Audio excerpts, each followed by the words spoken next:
ইটের যে positive adjective form সেটি কোনোভাবেই এখানে অ্যাপোস্ট্রফি ইউজ করা যাবে না। এখানে অনেকে অ্যাপোস্ট্রফি ইউজ করে। যদি আপনি ইটস এই অ্যাপোস্ট্রফি দেন তাহলে অর্থটা কি হবে? এরকম হবে, তখন সেটা হয়ে যাবে ইট ইজ, অথচ এটির অর্থ হচ্ছে এটার। Assalamu alaikum my dear viewers, welcome to this new video. Today the topic on which I'll be talking about is pronoun.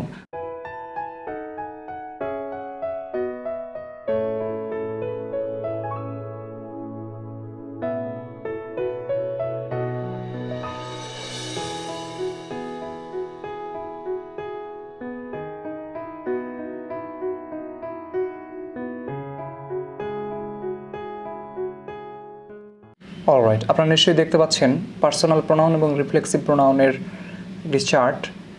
মূলত পার্সোনাল প্রোনাউন এবং রিফ্লেক্সিভ প্রোনাউনের যে চার্টটা আমরা দেখতে পাচ্ছি, এখানে প্রায় একটা প্রোনাউনের প্রায় 5টা ফরম্যাট থাকে। একটা হচ্ছে সাবজেক্টিভ ফর্ম, একটা হচ্ছে অবজেক্টিভ ফর্ম, একটা হচ্ছে পজিটিভ অ্যাডজেক্টিভ ফর্ম, একটা হচ্ছে পজিটিভ প্রোনাউন ফর্ম বা double positive form, reflexive pronoun form.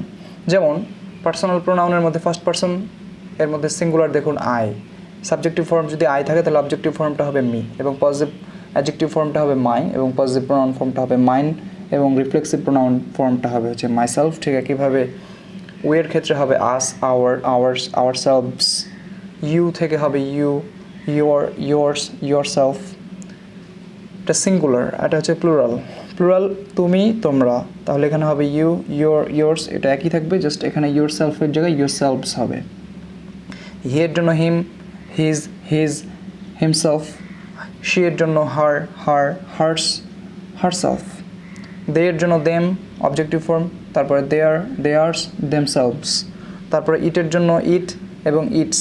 এই জায়গাটায় অনেকেই ভুল করে থাকে, সেটা হচ্ছে ইটের যে পজিটিভ অ্যাডজেক্টিভ ফর্ম সেটি কোনোভাবেই এখানে অ্যাপোস্ট্রফি ইউজ করা যাবে না। এখানে অনেকে অ্যাপোস্ট্রফি ইউজ করে। যদি আপনি ইটস এই অ্যাপোস্ট্রফি দেন তাহলে অর্থটা কি হবে? এরকম হবে, তখন সেটা হয়ে যাবে ইট ইজ, অথচ এটির অর্থ হচ্ছে এটার, আর এখানে হচ্ছে ইহা হয় বা এটা, তখন সেক্ষেত্রে ইটস দিলে কিন্তু ইট ইজ হয়ে যাচ্ছে। সো কোনোভাবে এখানে ইটসের জায়গায় এখানে অ্যাপোস্ট্রফি এস ইউজ করা যাবে না। এরপর এর রিফ্লেক্সিভ ফর্ম হচ্ছে ইটসেলফ। ঠিক একইভাবে আমরা এখানে কিছু পজিটিভ অ্যাডজেক্টিভ ফর্ম দেখতে পাচ্ছি। এই পজিটিভ অ্যাডজেক্টিভ ফর্মগুলো যেমন রয়েছে এই পার্সোনাল প্রোনাউনগুলো, first person, second person, third পারসনের জন্য এই সকল পজিটিভ ফর্মগুলো আমরা পাচ্ছি। কিন্তু এই পার্সোনাল প্রোনাউন এবং রিফ্লেক্সিভ প্রোনাউনের বাইরে অন্যান্য কিছু প্রোনাউন আছে, যে প্রোনাউনগুলোরও কিছু কিছু ক্ষেত্রে আমরা পজিটিভ ফর্ম পেয়ে থাকি। যেমন ইনডেফিনিট প্রোনাউনের মধ্যে ওয়ানের পজিটিভ ফর্ম হচ্ছে ওয়ান্স, এখানে কিন্তু অ্যাপোস্ট্রফি এস দিতে হবে। ঠিক একইভাবে সামওয়ান থাকলে হবে সাম ওয়ান্স, এখানে অ্যাপোস্ট্রফি দিয়ে। সামবডি থাকলে সামবডিজ, নোবডি থাকলে নোবডিজ, নান থাকলে নানস। এভাবে অ্যাপোস্ট্রফি এস ইউজ করে ইনডেফিনিট প্রোনাউনের আমরা পজিটিভ অ্যাডজেক্টিভ ফর্মটা নিতে পারি। এরপর রিলেটিভ প্রোনাউনের মধ্য থেকে হু এবং হুইচের পজিটিভ অ্যাডজেক্টিভ ফর্মটা হচ্ছে হুজ। হু মানে এখানে যে, এবং হুইচ মানে যেটি। এখানে হচ্ছে যার অথবা যেটির অথবা যাদের এবং যেগুলোর, 4টা অর্থ হয় হুজের। এরপর রেসিপ্রোকাল প্রোনাউনের মধ্য থেকে ওয়ান অ্যানাদারের জন্য ওয়ান অ্যানাদার্স হবে, আর ইচ আদারের জন্য ইচ আদার্স হবে। এগুলো সম্পর্কে জানলাম। এখন আমরা চলুন দেখে নিই বাক্যে কোন কোন ক্ষেত্রে সাবজেক্টিভ ফর্ম ব্যবহৃত হয়, কোন কোন ক্ষেত্রে অবজেক্টিভ ফর্ম ব্যবহৃত হয়, কোন কোন ক্ষেত্রে পজিটিভ অ্যাডজেক্টিভ ফর্ম ব্যবহৃত হয়, কোন কোন ক্ষেত্রে পজিটিভ প্রোনাউন ফর্ম ব্যবহৃত হয়, এবং কোন কোন ক্ষেত্রে রিফ্লেক্সিভ ফর্ম ব্যবহৃত হয়। অলরাইট, তাহলে আমরা পার্সোনাল প্রোনাউনের সাবজেক্টিভ ফর্মের ব্যবহার আলোচনা করার আগে আমরা তার আগে একটি খুবই গুরুত্বপূর্ণ নিয়ম দেখে নিই, সেটা হচ্ছে প্রোনাউনের পার্সনের অর্ডার। আচ্ছা, এটা বোঝার আগে আপনি এখানে একটা বাক্য আছে দেখুন, I, you and he went there. এই বাক্যটা সঠিক না ভুল? আপাতত দৃষ্টিতে মনে হচ্ছে আমি, তুমি এবং সে, ঠিকই তো আছে।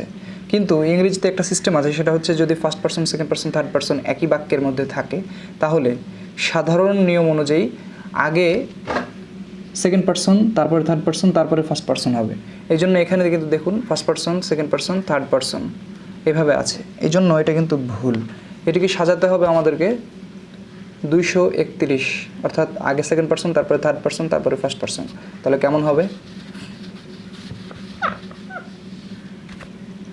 You, he and I. এবার আমাদের বাক্যটা ঠিক আছে। তুমি, সে এবং আমি সেখানে গেলাম, এটা কোনো জায়গাতে যাওয়া, এটা তো সাধারণ বিষয়। কিন্তু যদি দোষ বা অপরাধ বোঝায় তখন সেক্ষেত্রে প্রোনাউনের সিকোয়েন্সটা হবে আগে ফার্স্ট পারসন, তারপরে সেকেন্ড পারসন, তারপরে থার্ড পারসন। এখানে দেখুন তো পরের বাক্যটাতে কমিটেড আ ক্রাইম, একটা অপরাধ করা হয়েছে, তাহলে এটা কিন্তু দোষ বা অপরাধ বোঝাচ্ছে। ঠিক আছে, কীভাবে আর ক্রিমিনালস, এখানে কমিটেড আ ক্রাইম থাকতে পারে বাক্যের শেষে, অথবা এটা না থাকলে থাকতে পারে আর ক্রিমিনালস, না হলে থাকতে পারে are guilty, are to blame, are absent, এই ধরনের অংশগুলো থাকতে পারে।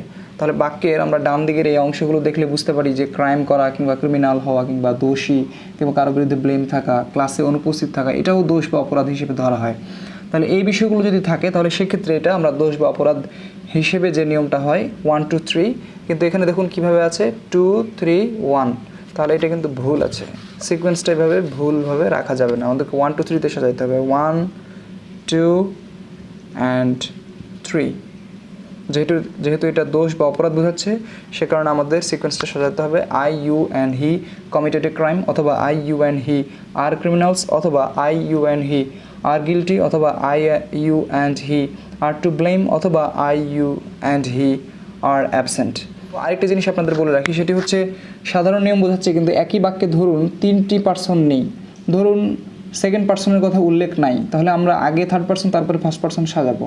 সিকোয়েন্সটা আমাদের ঠিক থাকবে। যদি ফার্স্ট পার্সন না থাকে তাহলে আগে সেকেন্ড পার্সন থার্ড পার্সন সাজাবো, যদি থার্ড পার্সন না থাকে তাহলে আগে সেকেন্ড পার্সন পরে ফার্স্ট পার্সন।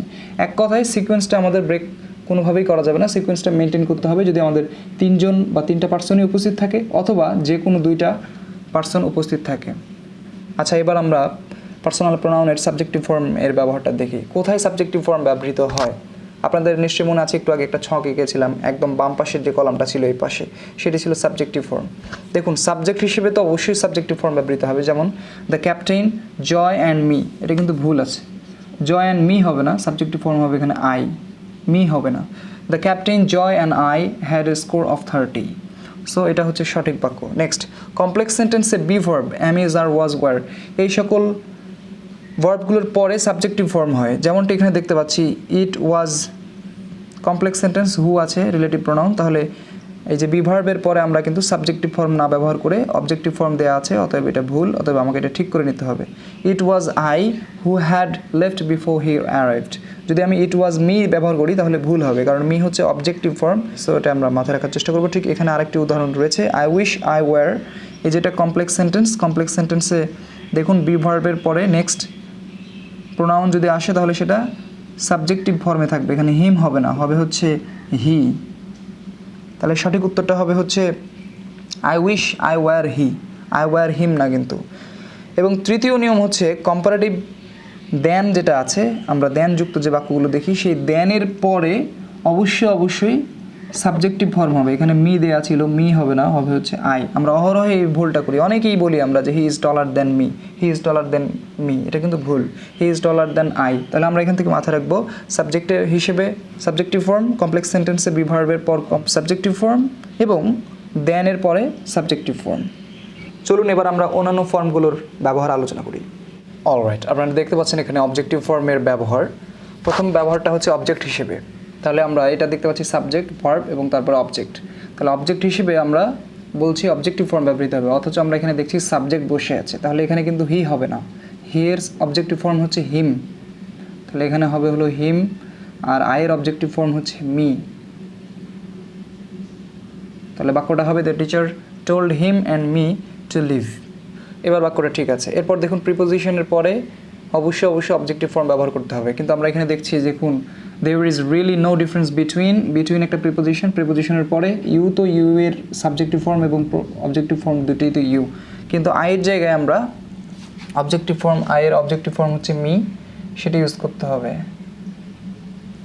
তাহলে বাক্যটা হচ্ছে there is really no difference between you and me. আরেকটি দেখুন প্রিপোজিশনের পর অবশ্যই অবজেক্টিভ ফর্ম ব্যবহার করতে হবে, অথচ এটা পজিটিভ অ্যাডজেক্টিভ ফর্ম ব্যবহার করা আছে। হু এর অবজেক্টিভ ফর্ম হচ্ছে হুম, তাহলে এখানে আনসারটা হবে for whom did the board of directors vote. Next হচ্ছে লেটের পরে অবশ্যই প্রোনাউনের অবজেক্টিভ ফর্ম ব্যবহৃত হবে, যেমন এখানে লেট হি আছে, এটা সাবজেক্টিভ ফর্ম দেওয়া আছে, কিন্তু এটা হবে না, তাহলে হি এর জায়গায় অবজেক্টিভ ফর্মটা হচ্ছে হিম, আর ইউ এর অবজেক্টিভ ফর্ম তো ইউই থাকবে। Let him and you be witnesses.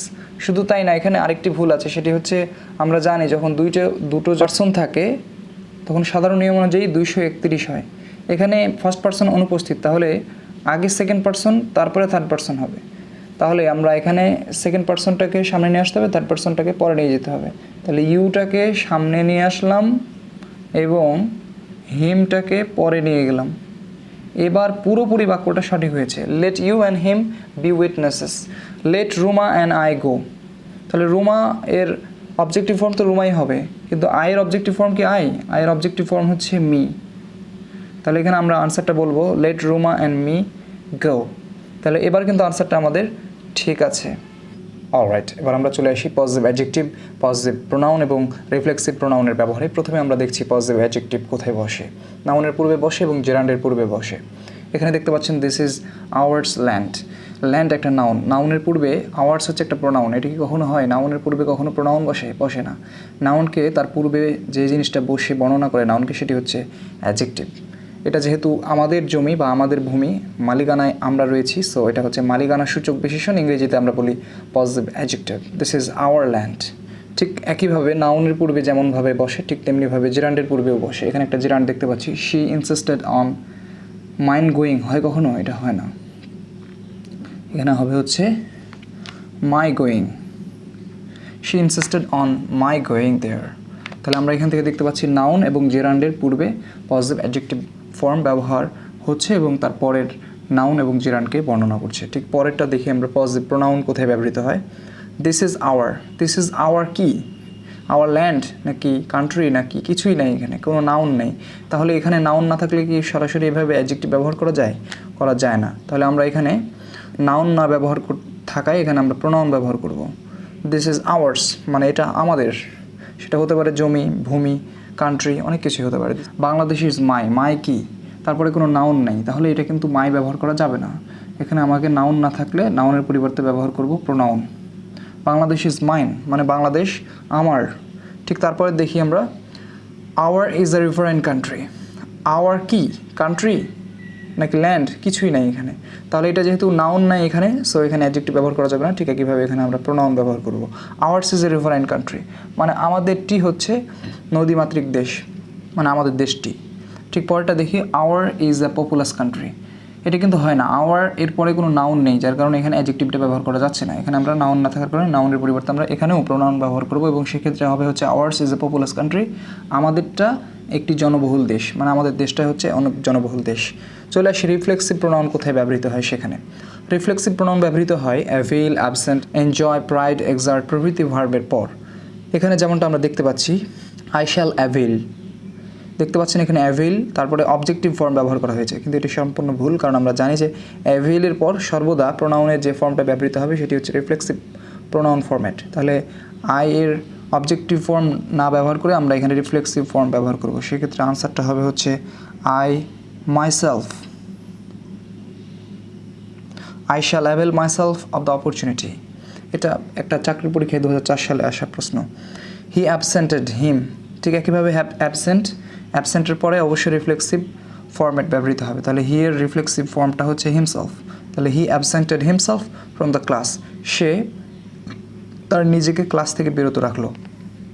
আশা করছি এতক্ষণ থেকে যে প্রোনাউনের ক্লাসিফিকেশন এবং প্রত্যেক প্রকার প্রোনাউনের ব্যবহার নিয়ে আলোচনা করলাম তা সম্পূর্ণরূপে বুঝতে পেরেছেন। যদি সত্যি সত্যি বুঝে থাকেন তাহলে আপনাদের জন্য এক্সারসাইজ হিসেবে এখন থাকছে 7টি প্রশ্ন। এগুলো সঠিক উত্তর কী হবে তা ভিডিওতে জানাচ্ছি না, আপনারা কমেন্ট সেকশনে আমাকে জানাবেন। ভিডিওটি প্রকাশিত হওয়ার ঠিক 5 ঘন্টা পর আমি কমেন্ট সেকশনে সঠিক উত্তরগুলো জানিয়ে দেব। তো চলুন দেখে নেওয়া যাক আপনাদের জন্য এক্সারসাইজ হিসেবে কোন 7টি প্রশ্ন থাকছে।